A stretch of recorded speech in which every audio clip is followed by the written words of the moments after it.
You're listening to For the Republic, a love letter to Star Wars animation. We just got a new trailer for Season 3 of a little show called The Mandalorian. And while we didn't get much new information regarding the story of the season, we did get a whole array of new exciting scenes that show just a little bit of what we can expect from the highly anticipated third season of the series. So what can we expect from the third season of The Mandalorian? Well, let's take a look.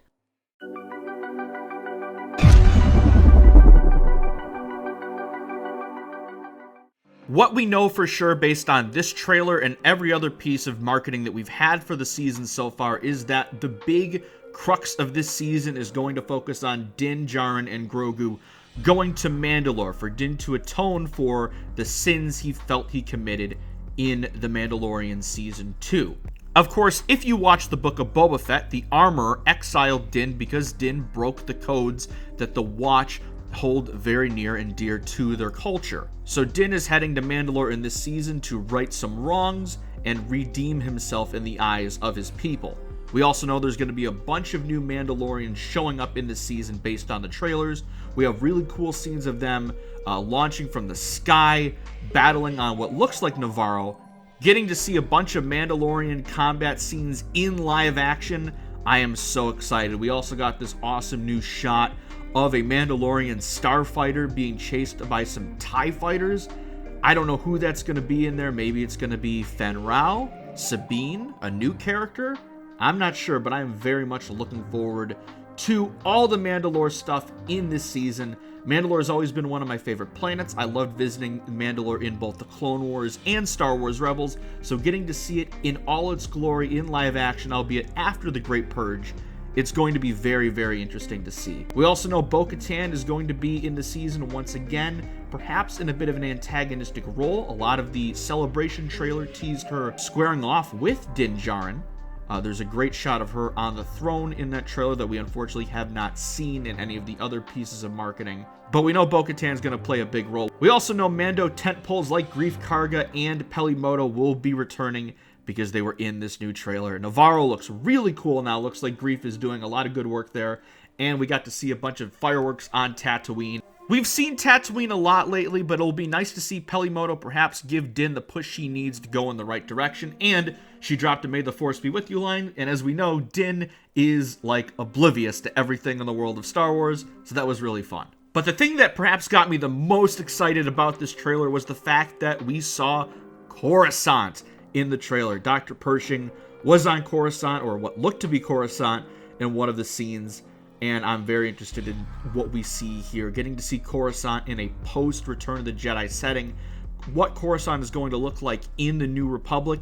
I'm so excited. It's always been my favorite Star Wars planet, and it was a blast to see it, perhaps the best it's ever looked, in Andor just a few short months ago. So to go back there in a different timeline, so excited. Perhaps this is where Moff Gideon is going to be imprisoned. We have yet to see him in any of the new trailers yet, but I wouldn't be shocked if that's the direction they go in, because we already know Pershing is going to be there. And we also can see some more Order 66 flashbacks, just as Dave Filoni ordered. You can't keep getting away with it! He can't keep getting away with it! Maybe this is a new perspective from the one that we saw in the Book of Boba Fett regarding Grogu's past. If we see Hayden Christensen as Anakin again, I might just die. And that's all we can really gather so far from these trailers.